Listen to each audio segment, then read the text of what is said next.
Commas. Use commas to separate 3 or more items in a series. Put a comma after each item in the list, except for the last one. The last comma in the list is called an Oxford comma or serial comma. The serial comma is sometimes considered optional, but most style guides demand it. Red, white, and blue are the colors of the American flag. Expressions that consist of pairs of words, such as thunder and lightning and bread and butter, are generally treated as single items.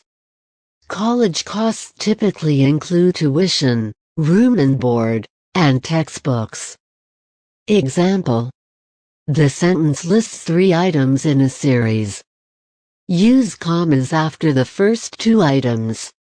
Charlotte designed a garment made out of wool, leather, and silk for the fashion show. Commas for dates and places. In dates with a day and a year, use a comma after the day.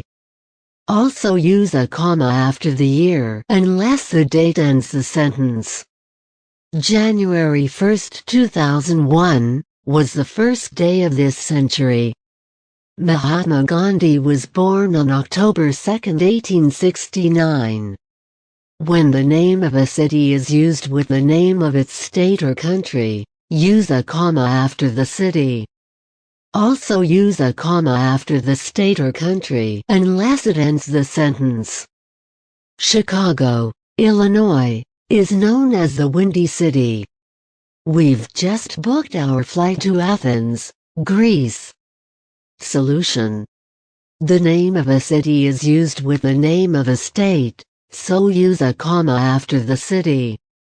Also use a comma after the state unless it ends the sentence. President John F. Kennedy first discussed the Peace Corps during a speech in San Francisco, California. Commas for direct addresses. Use commas to separate the name of a person being spoken to from the rest of the sentence. Thank you, Bella. Thank you, Bella, for your help. Example: use a comma after Mr. Dalton, which is the name of a person being spoken to. Mr. Dalton, did you make a reservation at that new French cafe?